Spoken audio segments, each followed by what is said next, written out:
Buenas noches, amados, que el Señor les bendiga. Muchas gracias por conectarse a esta transmisión. El día de hoy vamos a compartir acerca de un tema, acerca de uno de los nombres de Jesús, que es el testigo fiel. Y este nombre lo encontramos en Apocalipsis capítulo 1, versículo 6. Dice la palabra: y de Jesucristo, el testigo fiel, el primogénito de los muertos y el soberano de los reyes de la tierra, al que nos amó y nos lavó de nuestros pecados con su sangre. Ahí es donde nombra a Jesús como el testigo fiel. Y para comenzar a entender lo que significa que Jesús es un testigo fiel, necesitamos entender que es un testigo.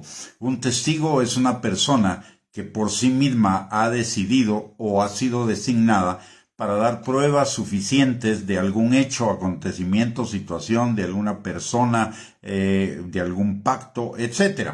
Y las pruebas que ofrece constituyen su testimonio y pueden ser ya sea pruebas concretas o pruebas orales. El testimonio que un testigo ofrece va más allá del sentido forense o judicial del término, porque incluye una aprobación o un respaldo personal del testigo hacia la persona, situación, acontecimiento, hecho o que está respecto al cual está atestiguando.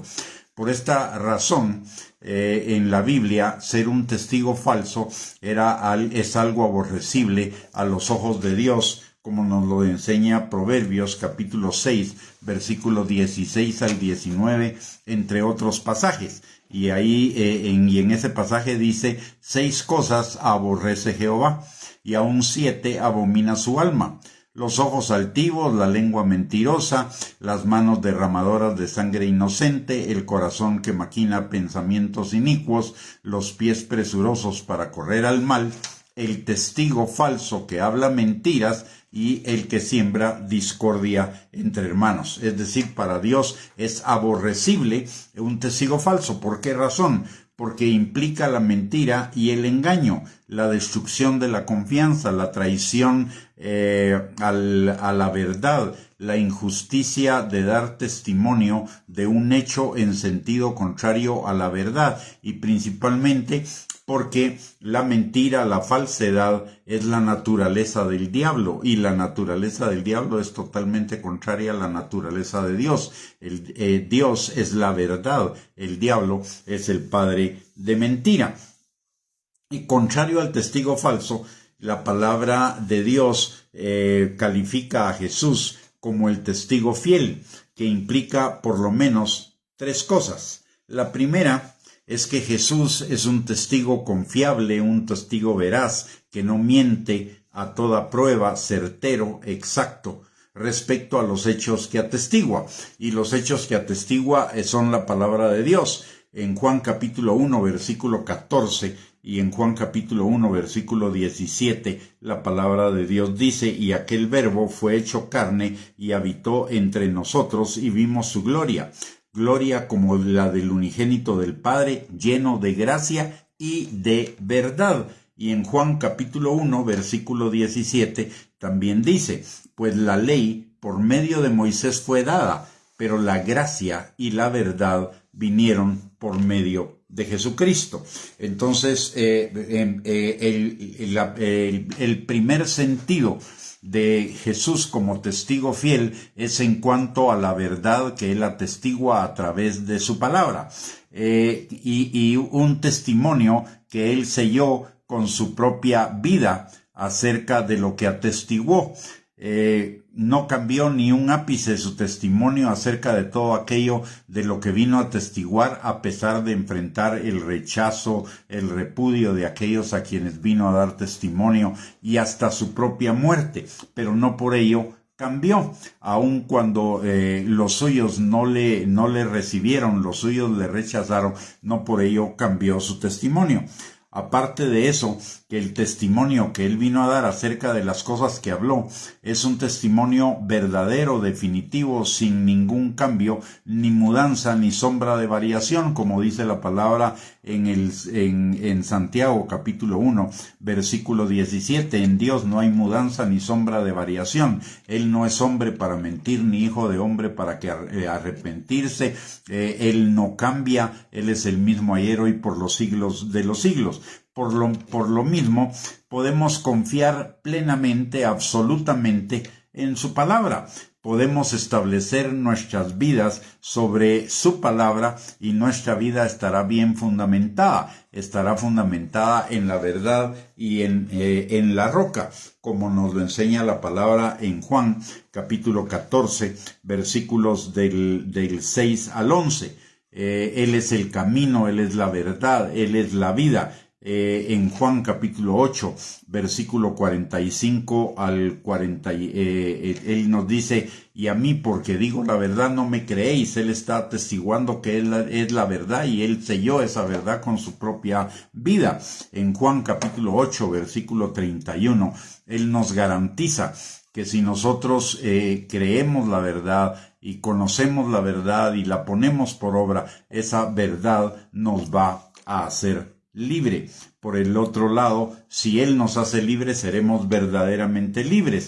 Y en Lucas capítulo 6, versículos del 46 al 49, la palabra de Dios nos dice, ¿por qué me llamáis Señor, Señor, y no hacéis lo que yo digo?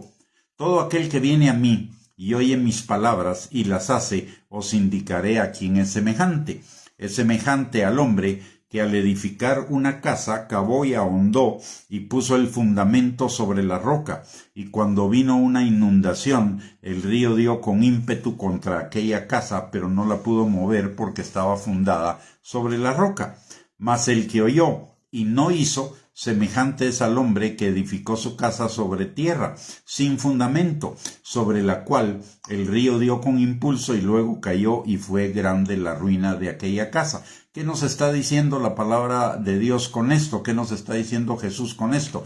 Que la palabra de Dios es la verdad absoluta. No es una verdad que cambia con el tiempo, no es una verdad, es la verdad que usted y yo necesitamos para fundamentar nuestra vida sobre bases sólidas. La palabra de Dios tiene que ver con los aspectos internos de nuestro corazón, con los fundamentos de una vida vivida como debe ser, de una vida vivida en bienestar, en plenitud, de una vida vivida de acuerdo al diseño con el que fuimos creados. Y es la única verdad y más que suficiente para que usted y yo podamos vivir una vida plena, una vida abundante.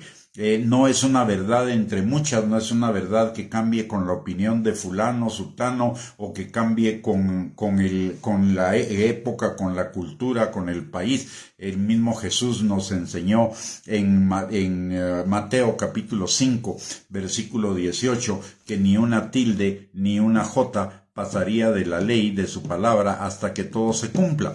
Y en Primera de Timoteo, capítulo 3, versículo 16, nos enseña que toda la Escritura es inspirada por Dios y útil para enseñarnos, para instruirnos, para corregirnos, para confrontarnos, de tal manera que cada uno de nosotros esté preparado para toda buena obra, y toda buena obra implica una buena vida.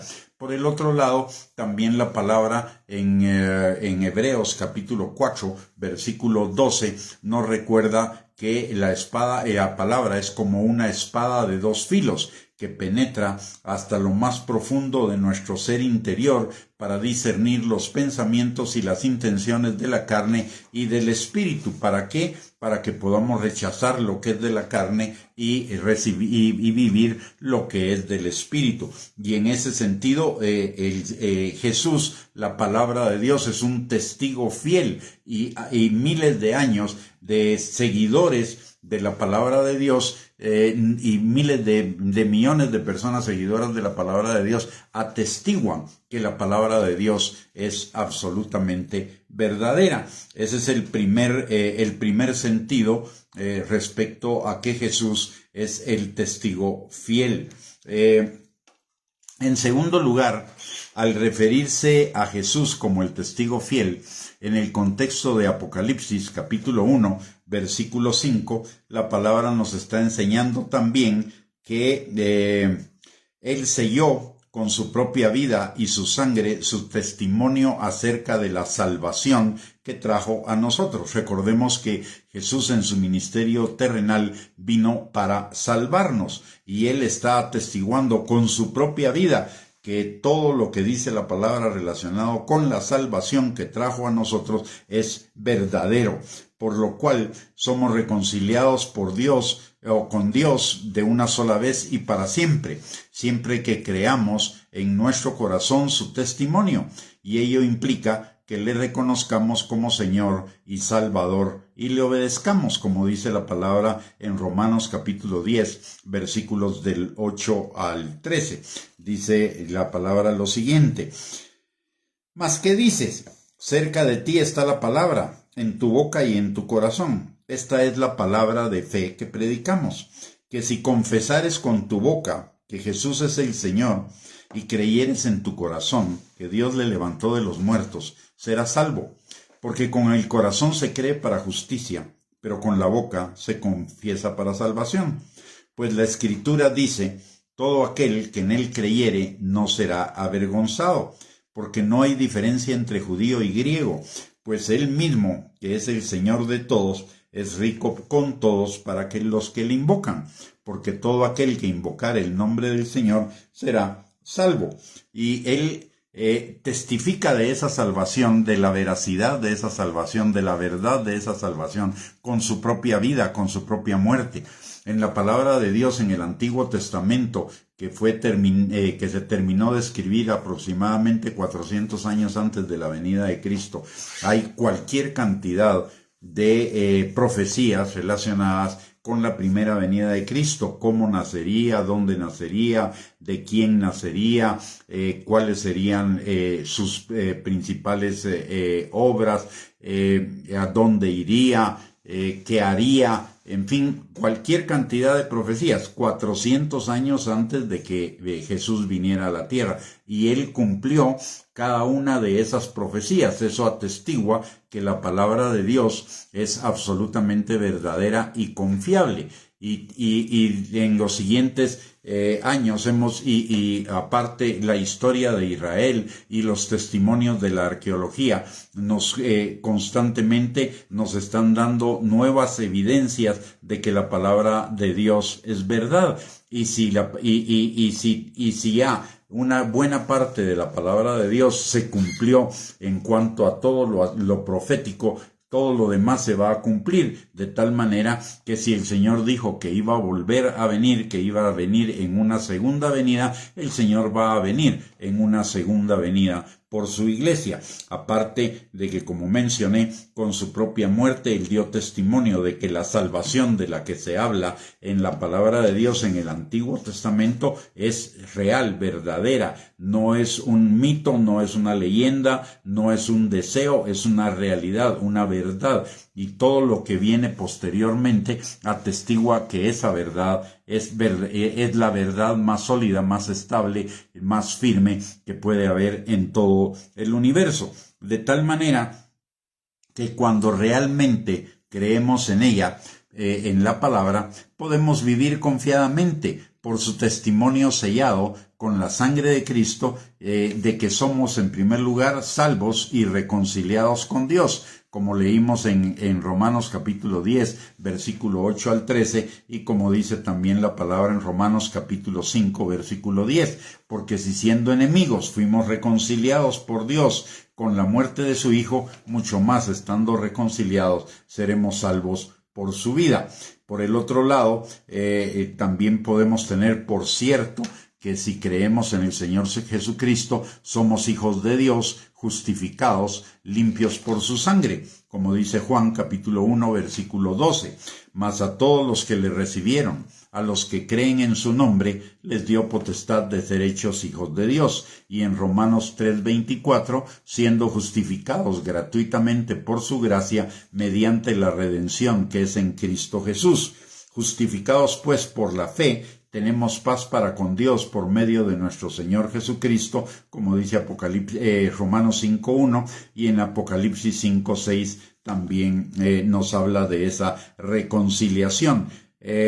Por el otro lado, también tenemos la garantía de que si creemos en el Señor Jesucristo, somos nuevas criaturas libres de la esclavitud del pecado, como nos lo enseña 2 Corintios capítulo 5, versículo 17 y Romanos capítulo 8 versículos del 2 al 4, que dice: porque la ley del Espíritu de vida en Cristo Jesús me ha librado de la ley del pecado y de la muerte, porque lo que era imposible para la ley, por cuanto era débil por la carne, Dios, enviando a su Hijo en semejanza de carne de pecado, y a causa del pecado condenó el pecado en la carne, para que la justicia de la ley se cumpliese en nosotros, que no andamos conforme a la carne, sino conforme al Espíritu. Es decir, somos libres del pecado. Por el otro lado, también Él atestigua con su vida y con su sangre que somos santos y justos delante de Él por los méritos de Él, por los méritos de Cristo. Como dice la palabra en Hebreos 10:10, en esa voluntad somos santificados mediante la ofrenda del cuerpo de Jesucristo hecha una vez para siempre. Y cuando la palabra de Dios dice que somos santificados, significa tres cosas. La primera, en realidad cuatro. La primera es que fuimos apartados del mundo. En segundo lugar, fuimos puestos aparte del mundo, de tal manera que Jesús dice: estos ya no son del mundo como yo no soy del mundo. Pero por el otro lado, fuimos acercados a Él, fuimos hechos cercanos a Él, al punto que la palabra dice que fuimos trasladados de la potestad de las tinieblas al reino de su amado Hijo, y estamos sentados junto con Él en lugares celestiales. Fuimos hechos tan cercanos que somos parte de su cuerpo, y aparte de ello, también no solo somos apartados del mundo y acercados a Él. Llevan dos conceptos de santificado. El tercero, santificado, es también consagrado, dedicado a su servicio. Y la palabra de Dios dice que Él no solamente nos salvó, sino que nos hizo sus hijos siervos. Y finalmente, el cuarto significado de santificado es que fuimos apartados del pecado. Fuimos transformados para la obediencia a su palabra, para vivir en obediencia a Él. Y finalmente, como hijos, también fuimos sellados y estamos guardados, cuidados, hasta la redención final, hasta nuestra llegada a la vida eterna, a la eternidad más bien, por el Espíritu Santo. La palabra de Dios dice en Romanos capítulo 8, versículo 14 al 17, porque todos los que son guiados por el Espíritu de Dios, estos son hijos de Dios. Pues no habéis recibido el espíritu de esclavitud para estar otra vez en temor, sino que habéis recibido el espíritu de adopción, por el cual clamamos: Abba, Padre. El Espíritu mismo da testimonio a nuestro espíritu de que somos hijos de Dios, y si hijos, también herederos, herederos de Dios, coherederos con Cristo, si es que padecemos juntamente con Él, para que juntamente con Él seamos glorificados. Eso en cuanto a ser hijos, y en cuanto a estar sellados, guardados y cuidados para la redención final, en Efesios capítulo 1, versículo del 13 al 14, la palabra de Dios dice: en Él también vosotros, habiendo oído la palabra de verdad, el evangelio de vuestra salvación, y habiendo creído en Él, fuisteis sellados con el Espíritu Santo de la promesa, que es las arras, la garantía de nuestra herencia, el anticipo de nuestra herencia, hasta la redención de la posesión adquirida para alabanza de su gloria. Y si su testimonio no solo es verdadero, sino que permanece siendo el mismo hasta el fin de los tiempos, porque Él permanece fiel, aunque nosotros no, entonces podemos tener la seguridad de nuestra redención final, la seguridad de que somos salvos, somos hijos de Dios, y vamos a llegar a la eternidad juntamente con Él. y ante las acusaciones del acusador de los hermanos, del diablo, que es Satanás, nuestro abogado, Jesús es nuestro abogado defensor con su testimonio fiel, que nos justifica de todas las acusaciones del diablo, como dice la palabra en Romanos capítulo 8, versículos del 28 al 39, que nada nos puede separar del amor de Dios que es en Cristo Jesús, que en todas las cosas somos más que vencedores, que aunque el diablo nos acusara, Jesús es el que nos justifica, y aunque el diablo quisiera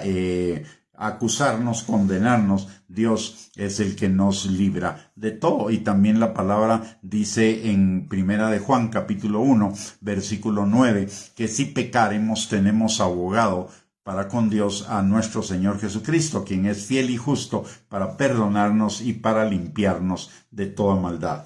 Y hay una tercera dimensión, entonces tenemos tres, y hablé de tres dimensiones o tres implicaciones que con respecto a que Jesús es el testigo fiel. La primera es en cuanto a la fidelidad de la palabra. La segunda en cuanto a la fidelidad y a la veracidad de la salvación que tenemos en Cristo Jesús. Pero hay una tercera, y es que en cuanto a testigo fiel, en el contexto de este pasaje, también se refiere al juicio final. Dice la palabra en Apocalipsis 1, del 5 al 7, y de Jesucristo, el testigo fiel, el primogénito de los muertos y el soberano de los reyes de la tierra, al que nos amó y nos lavó de nuestros pecados por su sangre, y nos hizo reyes y sacerdotes para Dios su Padre.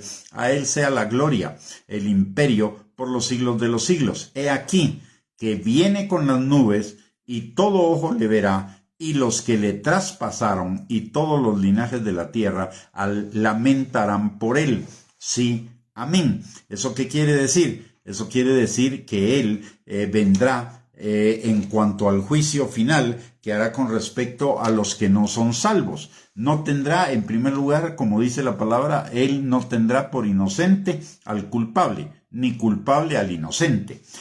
Por lo tanto, nadie podrá de ninguna manera escapar a su juicio si no creyó en el Señor Jesucristo mientras estuvo en esta vida terrenal. Recordemos lo que dice la palabra en Juan capítulo 3, versículos 16 al 18.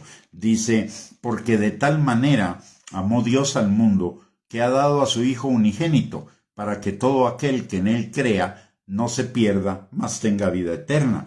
Porque no envió Dios a su Hijo al mundo para condenar al mundo, sino para que el mundo sea salvo por él.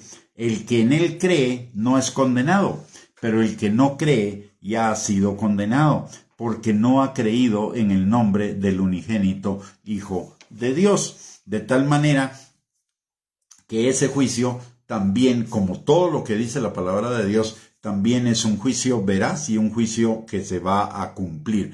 De tal manera que si no que si hay alguien que no cree en el Señor Jesucristo en su vida terrenal, al final, en el juicio final, ya no habrá la posibilidad de arrepentimiento para cambiar de destino del infierno a la tierra, a la vida eterna, de la condenación a la eternidad. Eso ya estará sellado absolutamente, como dice la palabra. Por eso, la palabra de Dios también nos dice en el Salmo 32, versículo 6, que el tiempo de buscarlo es hoy, que hoy es el tiempo de volvernos de todo corazón a Él. El Salmo 32, 6 dice, por esto orará a ti todo santo, en el tiempo en que pueda ser hallado. Ciertamente en la inundación de muchas aguas no llegarán estas a Él. ¿Qué nos está diciendo? Es que si nosotros aprovechamos este tiempo para hallarlo a Él, cuando venga la inundación de muchas aguas, cuando vengan los juicios de los que habla la tribulación y cuando venga el juicio eterno, ninguna de esas cosas llegarán a Él, porque su nombre estará escrito en el libro de la vida y el libro de la vida es un libro para aquellos que entran en la eternidad. Por el otro lado, como hoy es el tiempo de creer en Él, es el tiempo de reconocerle como el Señor de nuestras vidas, como dice Romanos capítulo 10, versículo del 8 al 10. Esta es la palabra de fe que predicamos, que si creyéramos que Jesús es el Señor de nuestra vida y lo creyéramos en nuestro corazón y aparte también que Dios le resucitó de los muertos, entonces seremos salvos. El tiempo es hoy.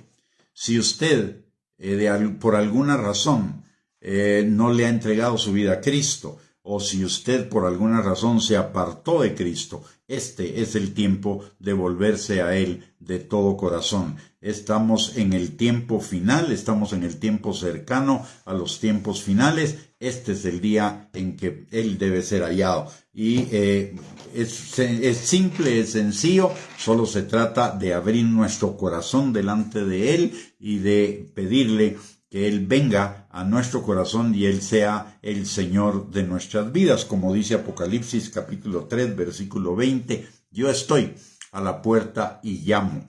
El que abre la puerta, yo cenaré con Él. Entonces solo se trata de abrir la puerta de nuestro corazón, de decirle, Señor, con sus propias palabras, Señor, yo te necesito, yo reconozco que he sido pecador, te pido perdón de mis pecados y reconozco que de hoy en adelante tú serás el Señor de mi vida y el Señor hará el resto. Así que, mis amados, hoy es el tiempo, el Señor es el testigo fiel y eso implica tres cosas para recapitular como conclusión. Que la palabra de Dios es absolutamente veraz, que nuestra salvación es tal como dice la palabra de Dios y que hoy es el tiempo de buscar esa salvación si no la tenemos, porque si no nos estamos enfrentando al riesgo del juicio de condenación que vendrá al final. Muy bien. Con esto hemos terminado nuestra enseñanza del día de hoy. Muchísimas gracias por conectarse. Espero que haya sido una bendición para sus vidas y principalmente que en nosotros surja esa convicción, esa certeza, esa pleno convencimiento de que la palabra de Dios es la verdad y que como verdad la busquemos, la meditemos, la estudiemos, la escudriñemos y principalmente fundemos nuestra vida sobre ella. Pongamos los cimientos de nuestra vida sobre la palabra de Dios, conociéndola y obedeciéndola. Que el Señor les bendiga, que tengan una bendecida noche y primeramente Dios, el próximo martes a las 7 de la noche volvemos con otro estudio más en la palabra de Dios. Bendiciones para todos y un abrazo.